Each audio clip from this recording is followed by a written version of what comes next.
back and better than ever. Sit your podcast down. McFly's here, Reek's here, G's here. What's up, fellas? What's going on? What's up? I love this podcast. There's always some stupid shit to talk about. There's never a shortage. Reek, I want to start with what you were talking about, though. You said Akademiks and Meek had a meeting of the minds, apparently. Yeah, want to get into that? With 21 Savage and Tory Lanez. That was a productive conversation, I'm sure.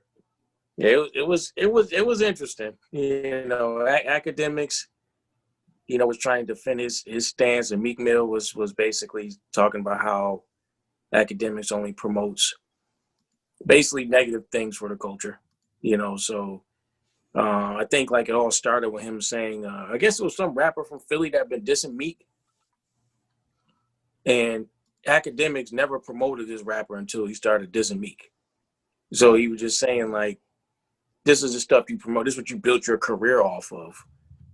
And, he would just basically tell, they're having a talk about, what they do. And Akademiks was, he constantly tried to defend he's not doing anything wrong. But he doesn't, I'm pretty sure he understands what he does and how it contributes to the things, to the negative behavior. Old boy's a troll. He been that. He's right. Popular, but he's a troll. You don't chill with 6ix9ine the way he chilled with him and not be on troll level shit. Right. And then the other thing, and the other thing is to me, the culture where you see when King Von got killed and Quanda Run, everybody making videos and trolling somebody getting murdered. I think that stemmed a lot from Akademiks and the whole Chirac and the whole series that he started on YouTube that he still has up. That behavior, to me, it just kind of went on further. So now it's they don't even need academics, people just doing it and people looking for it. So it was an interesting conversation. 21 Savage was seeing if Akademiks can change his website and his following to make it more positive, but I think we all know better. There's no incentive for these dudes to act a certain way. The stream numbers and just popularity and just that natural desire for people to want to watch a train crash or a train wreck, it is what it is.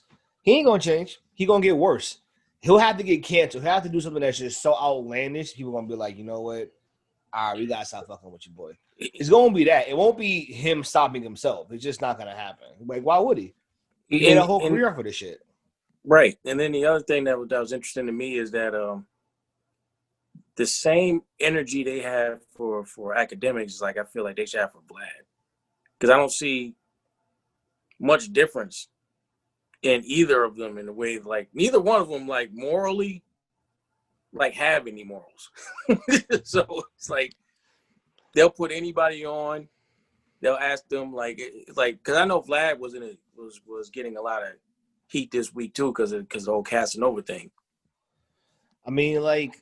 He a narc, and more importantly, he don't understand the culture, and he doesn't give a fuck to understand the culture. That's what I'm saying. It needs just we said it before. There's no gatekeepers in hip hop. There's no one that's just all right, you we the delegation have decided that you ain't shit. Get the fuck out. There's none of that. It's a free for all, and it's so inclusive that anybody come in there and do whatever the fuck they want to do. Whether it's good or bad, it don't matter. If it sells or if you're making money or at least appear to make money, it's cool. That's always what's given the credit. That's why it's hard for me to get into the new age of hip hop because this is who's running it. These are the thought leaders. These are the influencers that run the shit. Akademiks shouldn't be nearly as popular. He would have been a no-name troll in the 90s. But because he knows how to use the internet and he can post a fucking blog out, he's the man. Vlad gets all these interviews. Why? I asked it a long time ago. We asked it a long time ago. Why does Vlad get pushed? Why do you go on his show? Because you Vlad. But who the fuck is Vlad? He's right. Nobody. I heard Surf talking about Vlad. Sue Surf. And Surf was like, Vlad never called him until he got shot. Makes sense. It makes So, sense. but he was talking about how, rappers pretty much incriminate themselves. Because he said Vlad got a real slick way of sneaking in questions. So it's like, oh, like, when this happened, did you have a gun on you? It's like, yeah, I had my gun on. Like, and people always get caught up in that. But it's like, but he was saying, like, Vlad didn't call him until he got shot. And then on top of that, he was like defending being on there because he was like, yo, when you get on there, it's a big platform. It's a big platform. But it's like, why would you even put yourself in that?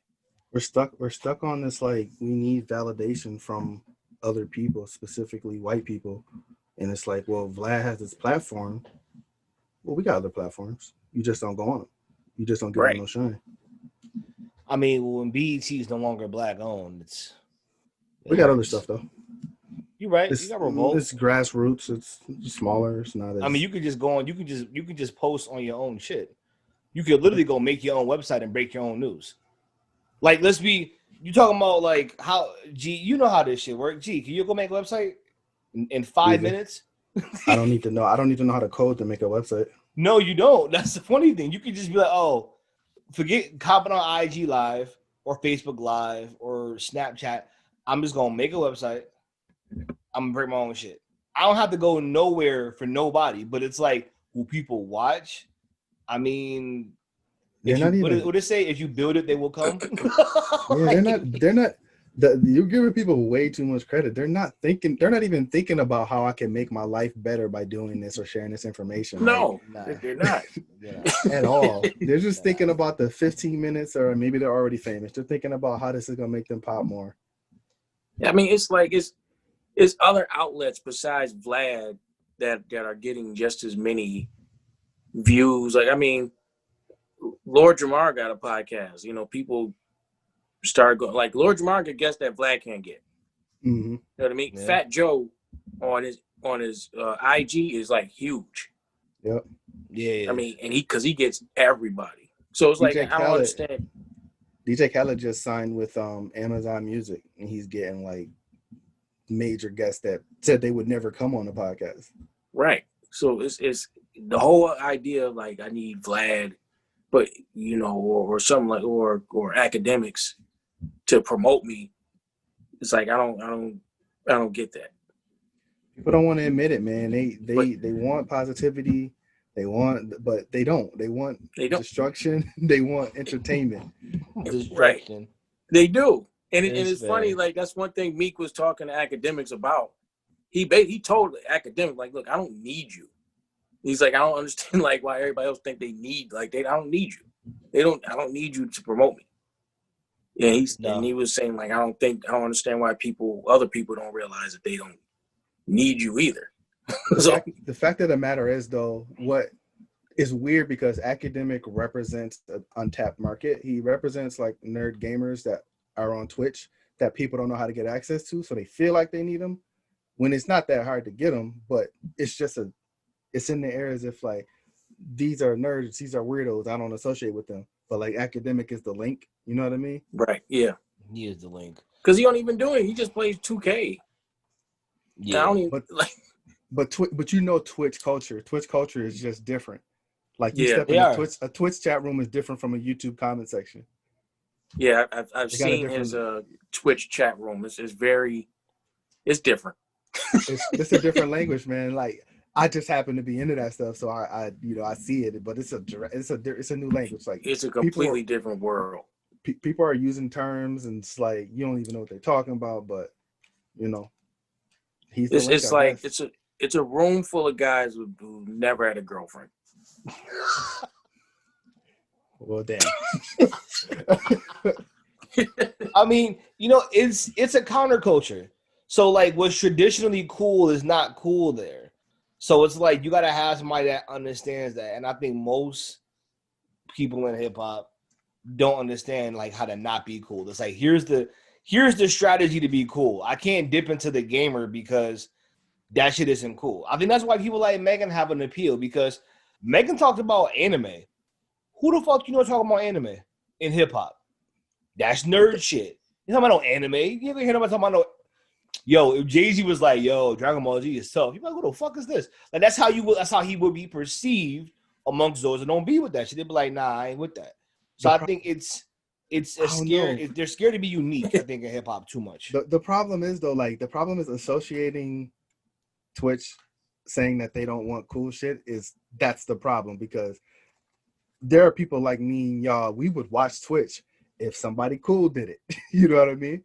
Like I would bring my money to this platform and give you some extra dollars if you did it in a cool way. But instead, what people do is they try to they look and they see nerd stuff and they try to put on nerd glasses and nerd filter and do weird stuff. It's like do what what's the name? What's the name hops on there? Oh my god, he's a DJ. He hops on there and just DJs. That's arguably not nerd shit. You know what I mean? No, like it's not. I feel like playing music tonight. Yeah, I feel like playing music. Like I'm gonna stream it, and you know his crowd that he attracts are people that like, you know, these EDM mixes. You know, they like to see DJs mix. People make beats on there. Timbaland, you know, he does stuff on there. It's like it's a crowd that's different, but at the same time, you can tap into the nerd dollar, which is Rick. I've been preaching the nerd dollar since you met me, man. I've been saying, yes, you y'all have. missing out. It's money. Yes, These kids are dropping $15 a month to play a virtual video game. They're paying for currency that don't exist. Y'all better get in this. My nephew talking about something. I wanted to get a gaming computer, Uncle. Oh, how much that shit costs? I was like, the fuck are you talking about? They go get you a system? What do you mean? They take it serious. Like Twitch is huge. Like it's like even Twitch, like after the caffeine thing with URL, Twitch went and got King of the Dot. Like that's the other big battle rap thing. But the interesting thing about that is King of the Dot is more known for nerd battle rap. There is a such thing as nerd battle rap. Yeah. I'm all for it. I think when it comes to people when it comes to the culture, I just think we have to do a better job of controlling it. I'm not against nerds. I mean, I got some nerd tendencies. I think we all kind of do, which is fine. But we have to stop letting voices like Vlad and Akademiks speak for us or be the only link to a certain segment of the culture. Right. The culture is going to advance. We need more voices. They can be a voice in it, but let's not let them be the only fucking voice in it. Because then you get one side of the spectrum, and that's the problem. You only hear from people like that. Where's the components of that? Right? You got like the Joe Buttons, and there's some other people who are becoming those voices. We need more people who understand the culture a bit better, because Vlad fucking doesn't. But also people who are into different shit that can bring in the nerd crowd and capitalize on that nerd dollar. Like, there's nothing wrong with that. Yeah. The problem, though, I know you mentioned like the Joe Buttons, but the problem is they want to get into these areas and act like they've been there and they own it and they created it. Well, that's just Joe. Joe Buttons. That's more than just Joe, though. But that's like it's a lot of people that try to Christopher Columbus the culture. like when they find it, it's like, yo, this is new and I've been on this wave, and it's like this wave been going for 10 years already. like it's just funny how it works that way. Like, but yeah, we're gonna bring this new wave up. We're gonna do it. It gotta be a way to get it done, because I think what makes it dangerous. You know, only thing that makes it dangerous is then when you mix the nerd culture with the street culture, and either side doesn't know much about the other side. That's a tough mix. And then you get 6ix9ine, you get like nothing good comes of that. when it's done like that, nothing good comes of it. It's that, and I think that's the one big issue, trying to figure out the median between the mixing the street culture and nerd culture, because we're part of both. But when you have two opposite sides that come in and don't know much about the other, it's explosive. It's gonna be tough, because to me, just from my experience, it's gonna take street dudes gonna have to lose some of that street. Like nerds aren't gonna lose the nerd. Like I've learned that is not gonna happen. Nerds aren't gonna lose. Because nerds weren't popular for a long time, so they can't adjust to that. They'll go back into obscurity. Completely fine. Like you're gonna have to adjust to understanding what's just the internet Like, cause they'll talk crazy to you, and you'll take it like, cause me, like, I had to adjust to that. So it's like in certain chats and all that stuff, especially since I started playing more games online, and everything like that. Dude, the just like fuck your mother. Like I'm like, yo, Yeah, I like don't roll like that. Like you say some shit to me, I'm be like, yo, where Right? you at? right, like at like, first, like we yeah, need to have a discussion. yeah. At first, it's like, yo, like when, like you get you at first when you're not used to that, you get it because you wouldn't say nothing like that to No. somebody because you know, like, okay, Yeah. I'm ready to go there, but you're not used to people just talking because they're safe behind the screen. So it's like Like once you get, Reek, you playing ball in the park. You missed 2 shots. Dude says, you fucking suck, I'm gonna kill your fucking mother. You gonna be like, okay, yeah, like we so probably the game game is probably going to stop. game's You know, over. We're gonna have to talk over here on the side because I'm about to put hands on you. This is what's gonna happen. yeah. That's what Like happens every day online, man. It's I was in the crazy. park and I was in the park in 2K the other day, and like I was playing Oh, in the park. This dude missed a shot, and it wasn't like it was like a layup or nothing. Like he missed like a mid range shot, and dude on the team was like, "Man, you missed that. You so ass." Blah blah blah. Blah. Like his, and meanwhile, he's getting baked every time down the floor. right. It Like, always be that dude. It always be that dude. Talking the most shit is crazy. It's a whole different culture, man. And I think you need understanding of both sides of it. But you're right. The streets gonna have to slide off just a bit because them nerds is they safe behind them computer screens. You got to get used to that shit. for sure. Streets don't belong online, man. No, They that's why don't. that's why they stay in the streets. That's where they Yeah. belong. They keep that And shit in the online people street. don't belong outside. No, Stay that's why. like They, I mean, I'm saying it's just gonna be it's an adjustment for everybody. like real Brave quick, new like world. it was a real quick. It was a point where Academics was yelling on the call, and Meek said, "See, this is exactly what I'm talking about. If we was in the same room, you wouldn't be talking to me like this." That's a fact. That's a fact. Like, No, straight like that's a fact. And he was like, calm it down. Like he said, this is the type of stuff we talking about. Like, he like I just it's what who would you say? Like it's the internet made you too comfortable with saying shit, not getting punched in your mouth for it. That's just what right, it used to be. You knew wherever you were.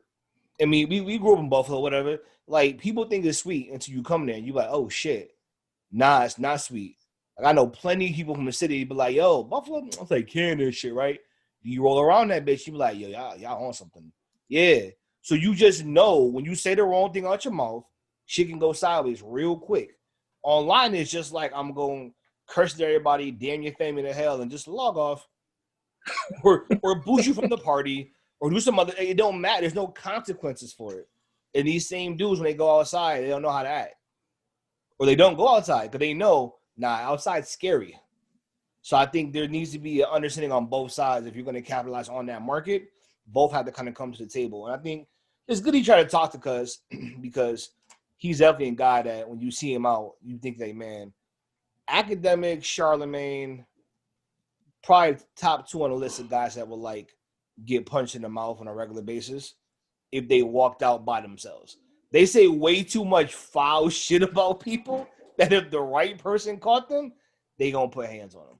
So, hopefully that shit changes, but it probably won't. Not from Academics. probably not. Probably not.